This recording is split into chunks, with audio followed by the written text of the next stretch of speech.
Daily Words of God. None of the created and non-created beings can replace the identity of the Creator.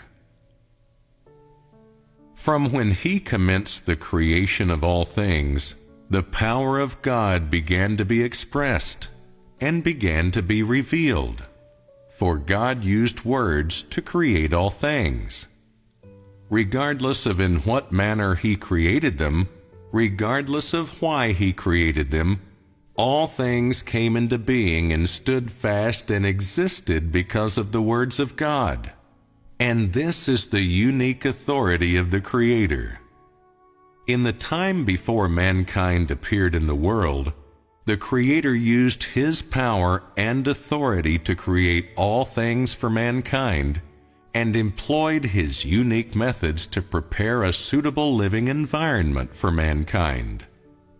All that He did was in preparation for mankind, who would soon receive His breath. Which is to say, in the time before mankind was created, the authority of God was shown forth in all creatures different from mankind, in things as great as the heavens, the lights, the seas, and the land, and in those as small as animals and birds, as well as in all sorts of insects and microorganisms, including various bacteria invisible to the naked eye.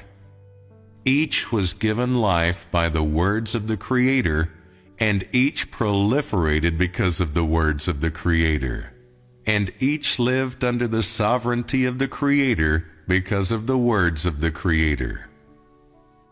Although they did not receive the breath of the Creator, they still showed forth the life and vitality bestowed upon them by the Creator through their different forms and structures. Although they did not receive the ability to speak given to mankind by the Creator, they each received a way of expressing their life that was bestowed upon them by the Creator, and which differed from the language of man. The authority of the Creator not only gives the vitality of life to seemingly static material objects, so that they will never disappear, but, moreover, gives the instinct to reproduce and multiply to every living being, so that they will never vanish, and so that, generation after generation, they will pass on the laws and principles of survival endowed to them by the Creator. The manner in which the Creator exerts His authority does not rigidly adhere to a macro or micro viewpoint and is not limited to any form. He is able to command the operations of the universe and hold sovereignty over the life and death of all things, and, moreover, is able to maneuver all things so that they serve Him. He can manage all the workings of the mountains, rivers, and lakes, and rule all things within them, and, what's more, is able to provide that which is needed by all things. This is the manifestation of the unique authority of the Creator amongst all things besides mankind. Such a manifestation is not just for a lifetime, and shall never cease or rest, and cannot be altered or damaged by any person or thing, nor can it be added to or reduced by any person or thing.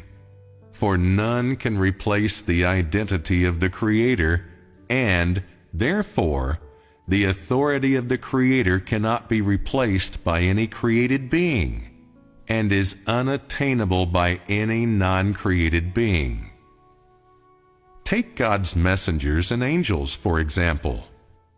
They do not possess the power of God, much less do they possess the authority of the Creator, and the reason why they do not have the power and authority of God is because they are not possessed of the substance of the Creator. The non-created beings, such as God's messengers and angels, although they can do some things on behalf of God, they cannot represent God. Although they possess some power not possessed by man, they do not possess the authority of God. They do not possess the authority of God to create all things and command all things and hold sovereignty over all things. And so the uniqueness of God cannot be replaced by any non-created being.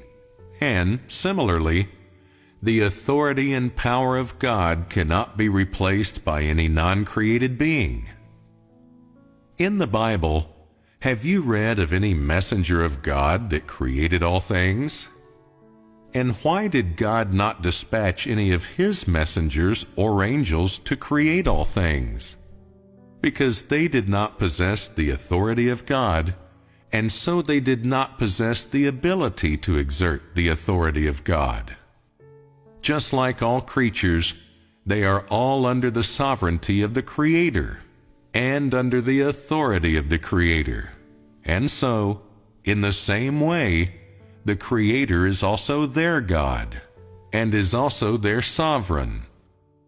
Among each and every one of them, whether they be noble or lowly, of great or minor power, there is not one which can surpass the authority of the Creator. And so among them, there is not one which can replace the identity of the Creator. They shall never be called God, and shall never be able to become the Creator. These are immutable truths and facts,